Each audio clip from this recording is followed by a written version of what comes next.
नमस्कार class 10th UP board के सभी छात्रों को जय हिंद। तो बच्चों प्री बोर्ड परीक्षा 2025 के लिए विज्ञान का मोस्ट इम्पॉर्टेंट क्वेश्चन पेपर आपके प्री बोर्ड एग्ज़ाम के लिए ये बच्चों क्वेश्चन पेपर आपके बोर्ड एग्ज़ाम के लिए भी है एंड आपके प्री बोर्ड एग्ज़ाम के लिए भी है। बच्चों यहाँ पर आपको प्री बोर्ड एग्ज़ाम में अच्छा यहाँ पर बेहतर परफॉर्मेंस करना है, तभी आप अपने बोर्ड एग्ज़ाम में बेहतर परफॉर्मेंस कर पाएंगे। तो बच्चों यहाँ पर आपको जितने भी क्वेश्चन देखने को मिलेंगे वो बच्चों आपके क्वेश्चन बोर्ड एग्ज़ाम में कई बार पूछे जा चुके हैं।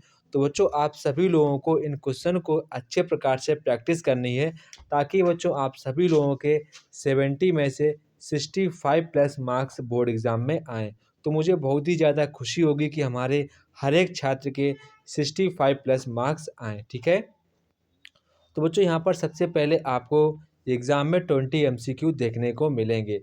बच्चों ये क्वेश्चन पेपर हमारे कोचिंग द्वारा कंडक्ट हुआ है, जो कि हमारे बच्चों ने दिया है, तो वही यहाँ पर हम आप लोगों को सॉल्व होने को कह रहे हैं। ठीक है, आप सभी लोगों को सॉल्व करना है, ताकि यहाँ पर आपको कोई भी डाउट होगा वो आपको हम सारे डाउट क्लियर कर देंगे। ठीक है बच्चों? तो बच्चों आपको सबसे पहले आपको एक बात ध्यान रखनी है, आपको अपने 20 एमसीक्यू में से 20 एमसीक्यू सही करके आने हैं बोर्ड एग्ज़ाम में, ठीक है? जी, आपको ध्यान रखना है। अगर आपके एक भी एमसीक्यू गलत हो गए, तो आपका स्कोर डाउन हो जाएगा, ठीक है? तो आपको ध्यान रखना है कि हमारे पूरे एमसीक्यू सही हों, एक भी एमसीक्यू हमारा गलत ना हो। और बच्चों यहाँ पर हमारी दूसरी इम्पोर्टेंट बात है कि आप अपनी ओएमआर शीट पर अपना आंसर बड़े ध्यान से भरिएगा। अगर आपने अपनी ओएमआर शीट पर गलती कर दी, बाय द वे आप लोग वहाँ पर व्हाइटनर का प्रयोग कर देते हैं, तो बच्चों वो आंसर आपका अमान्य माना जाएगा, मतलब कि वो आंसर आपका सही नहीं माना जाएगा, उस पर आपको कोई भी नंबर नहीं दिए जाएँगे। तो जो आपको बात ध्यान रखनी है, जो आपका आंसर आता जाए, उसका आंसर आपको अपनी ओएमआर शीट पर भरते जाना है, ठीक है? ये बातें आपको ध्यान रखनी है और ब्लैक स्केच और ब्लू स्केच के हेडिंग का प्रयोग करना है, बढ़िया तरीके से कॉपी बनानी है, कोई भी गलती हो जाए उस पर आपको व्हाइटनर का प्रयोग नहीं करना है, वरना आपकी गलती दूर से दिख जाती है और आपके नंबर कट जाते हैं। ये आपको गलतियाँ छोटी-मोटी गलतियाँ नहीं करनी है, आपके नंबर ऑटोमेटिक बढ़ जाएँगे। सारी बातें आपको ध्यान रखनी है और जितनी भी बातें बच्चों होंगी, वो आपको क्वेश्चन के साथ हम बताते जाएँगे, ठीक है? तो बच्चों यहाँ पर जो हमारा पहला क्वेश्चन कह रहा है, काँच का अपवर्तनांक अधिक होता है। तो बच्चों काँच का जो अपवर्तनांक अधिक होता है, वो आपको बताना है किसमें अधिक होता है। किसमें होता है बच्चों? बैंगनी रंग के लिए। तो किसके लिए? बैंगनी रंग के लिए। इसमें बच्चों अधिक होता है और बच्चों रेड रंग के लिए सबसे ज़्यादा कम होता है, आपको ये भी ध्यान रखना है, ठीक है? इसके बाद बच्चों यहाँ पर क्वेश्चन नंबर 2 कह रहा है, मनुष्य की आँखें वस्तु का प्रतिबिंब बनाती हैं, तो कहाँ पर बनाती हैं? रेटिना पर। कहाँ पर? रेटिना पर। इसके बाद क्वेश्चन नंबर 3 बच्चों यहाँ पर कह रहा है, चुंबकीय बल रेखाएँ आपस में समांतर होती हैं, एक बिंदुगामी होती हैं, परस्पर काटती हैं। तो यहाँ पर कह रहा है एक दूसरे को कभी नहीं काटती हैं। तो बच्चों यहाँ पर हमारा ऑप्शन नंबर सा वाला करेक्ट आंसर हो जाएगा, परस्पर कभी नहीं काटती हैं। इसके बाद यहाँ पर आपका क्वेश्चन नंबर 4 कह रहा है, एक अवतल दर्पण आपका है, उसकी बच्चों आपको वक्रता त्रिज्या दी गई है, तो यहाँ से आपसे पूछा गया फोकस दूरी क्या होगी। तो बच्चों फोकस दूरी का फार्मूला क्या होता है? r/2, r की वैल्यू आपकी 20 है, अपॉन 2 करेंगे तो आपकी 10 आ जाएगी।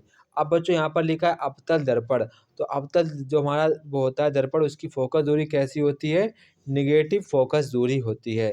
तो बच्चों यहाँ पर हमारा ऑप्शन नंबर बा वाला करेक्ट आंसर हो जाएगा। इसके बाद क्वेश्चन नंबर 5 यहाँ पर बच्चों कह रहा है कि विद्युत धारा का मात्रक होता है।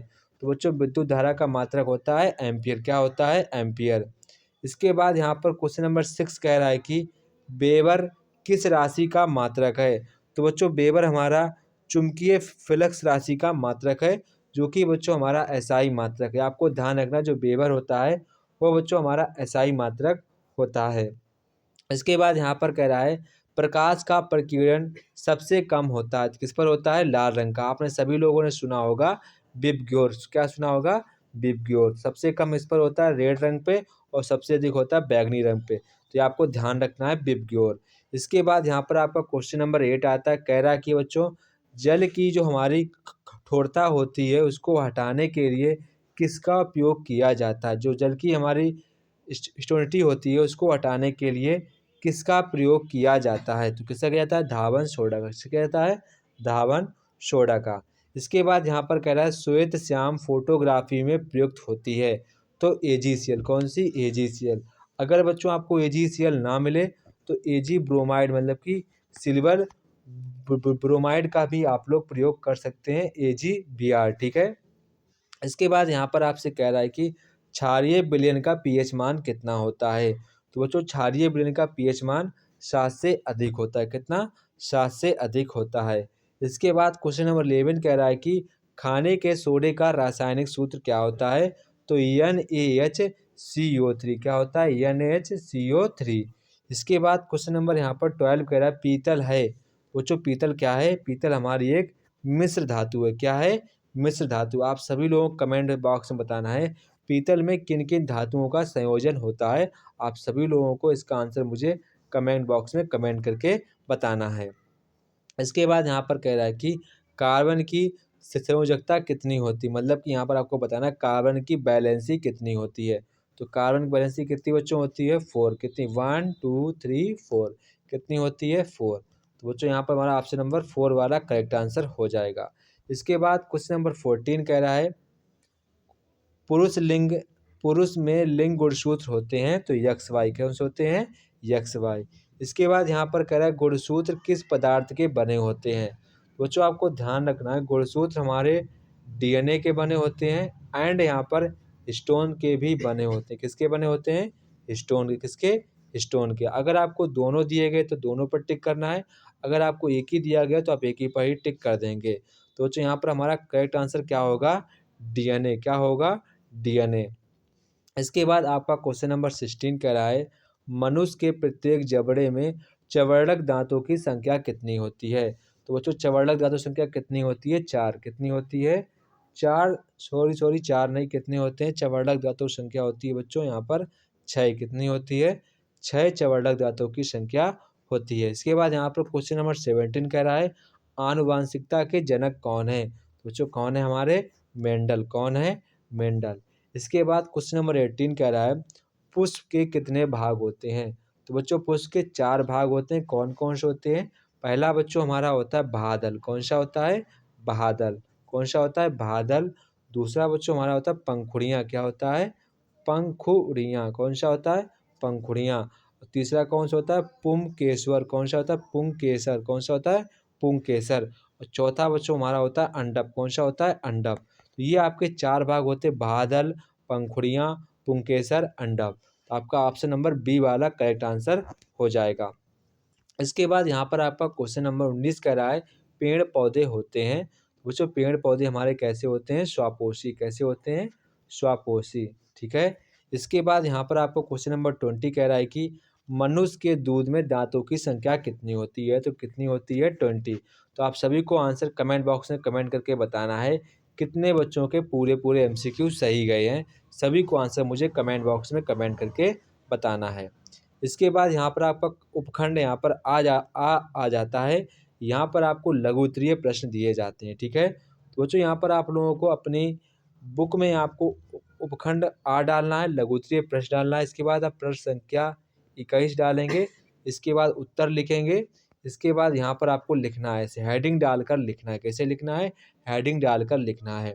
तो यहाँ पर हमारा पहला क्वेश्चन कह रहा है मानव नेत्र की जो संरचना होती है उसके अंगों का भागों का वर्णन करना है। जो ऐसे हमारी जो मानव नेत्र होती है इस प्रकार से बनी होती है, उसकी रेटिना, आइरिस, झिल्ली बिल्ली जो भी आपकी होती है सभी भागों का आपको वर्णन करना है। ठीक है।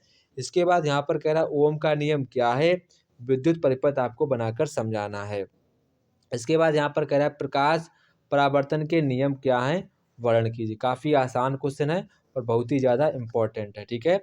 इसके बाद यहाँ पर कह रहा है विस्तृत उत्तरीय प्रश्न। तो यहाँ पर आपसे कह रहा है कि किसी प्रिज्म श्वेत प्रकाश के लिए वर्ड विक्षेपण का आपको चित्र बना, जैसे कि आप देखा होगा ट्रायंगल एक जाती है ऐसे ऐसे ऐसे ऐसे, इस वाले डायग्राम को आपको इनको समझाना है। ठीक है।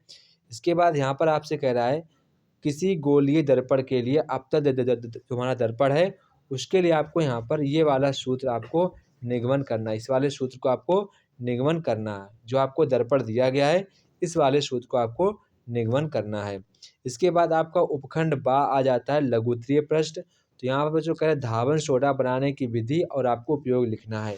तो बच्चों धावन सोडा के बनाने की विधि हमारी होती है Na2CO3 प्लस में 10H2O इसके बाद एरो करेंगे, इसके बाद AN2CO3.10H2O। तो ये आपका धावन सोडा का रासायनिक सूत्र होता है, ये आपकी बनाने की विधि हो गई। तो यहाँ पर आपसे पूछ रहा उपयोग लिखना है।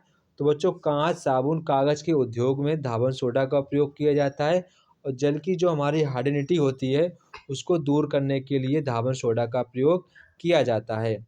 इसके बाद यहाँ पर आपसे पूछ रहा है प्रतिस्थापन अभिक्रिया पर आपको संक्षिप्त टिप्पणी देनी है। इसके बाद कह रहा है इसके बाद यहाँ पर आपसे कह रहा है कि संरक्षण क्या है, मतलब कि संरक्षण क्या है। धातुओं के संरक्षण को रोकने की विधियाँ आपको लिखनी है। सबसे पहले बच्चों आपको संरक्षण के बारे में लिखना है, इसके बाद आपको इसकी दो रोकने की विधियाँ लिखनी है। इसके बाद यहाँ पर बच्चों आपको आईपीएसी नेम लिखने हैं। अगर बच्चों आपको दोनों आईपीएसी नेम सही हो जाएंगे तो आपको 4 नंबर मिल जाएंगे। अगर बच्चों आप लोग आईपीएसी नहीं लिख पाते हैं तो बच्चों यहाँ पर आप लोग हमसे इस नंबर पर आईपीएसी पूछ सकते हैं, मैं प्रॉपरली आप लोगों को आईपीएसी बता दूंगा। ठीक है बच्चों, आप लोगों को पहले ट्राई करना है, देन यहाँ पर अगर नहीं पता कर पाते हैं तो आप इस नंबर पर मुझे पूछना है, आपको मैं बता दूंगा। ठीक है बच्चों, इसके बाद बच्चों यहाँ पर आपका क्वेश्चन नंबर 27 कह रहा है कि आपको निम्न पर टिप्पणी लिखना है। पहला आपसे कह रहा है साबुन की सफाई प्रक्रिया पर, इसके बाद कह रहा है कि आपको सजातीय श्रेणी पर आपको टिप्पणी करनी है। इसके बाद कह रहा है मिश्र धातु पर टिप्पणी करनी है, अथवा में कह रहा है कि आपको एस्टी कण बनाने की आपको विधि लिखनी है, मतलब कि वो क्या होता है उसको आपको विस्तार पूर्वक समझाना है। इसके बाद यहाँ पर आपका उपखंड सा आता है लघुत्तरीय प्रश्न। तो पहला आपसे कह रहा है कि ग्रीन हाउस प्रभाव पर आपको लेख लिखना, जैसे कि हमारे पृथ्वी लगातार गर्म हो रही है, जो हमारा टेम्परेचर लगातार बढ़ रहा है, उसी के बारे में आपसे पूछा गया है। इसके बाद यहाँ पर कह रहा है आनुवांशिकता को परिभाषित कीजिए, इसकी खोज कब और किसने की थी। इसके बाद यहाँ पर कह रहा है मानव जनन तंत्र मादा का आपको बनाना है, स्वच्छ नामांकित आपको डायग्राम को बनाना है और आपको इस पर टिप्पणी भी लिखनी है। तो इस क्वेश्चन नंबर 30 को आपको स्टार मार्क कर लेना है, ये आपके बोर्ड एग्जाम के लिए काफ़ी ज़्यादा इम्पॉर्टेंट क्वेश्चन है। अथवा में यहाँ पर कह रहा है मानव के पाचन तंत्र की आपको यहाँ पर वो बनानी है, संरचना का वर्णन करना, चित्र नहीं बनाना। अगर आपके पास टाइम हो तो आप चित्र भी बना सकते हैं। ठीक है, इस पर आपको प्रैक्टिस करनी है, पर आपको घर पर इसके डायग्राम की प्रैक्टिस करनी है। ठीक है, ये आपके एग्जाम के लिए काफ़ी ज़्यादा इंपॉर्टेंट क्वेश्चन है। अथवा में कह रहा है खाद्य श्रृंखला से आप क्या समझते हैं स्पष्ट कीजिए, मतलब कि आपको बताना है खाद्य श्रृंखला क्या है, फिर आपको उसको एग्जाम्पल देके उसको स्पष्ट भी कराना है। तो बच्चों ये था हमारा क्लास 10th का साइंस का पेपर, आपके pre board and board exam के लिए काफ़ी ज़्यादा इंपॉर्टेंट है। अगर बच्चों आपको किसी अदर सब्जेक्ट पर क्वेश्चन पेपर चाहिए तो बच्चों आप लोग मुझे कमेंट बॉक्स में कमेंट करके बता सकते हैं। जय हिंद बच्चों, फिर मिलते हैं अपने नेक्स्ट वीडियो में, तब तक की आप सभी लोगों को जय हिंद।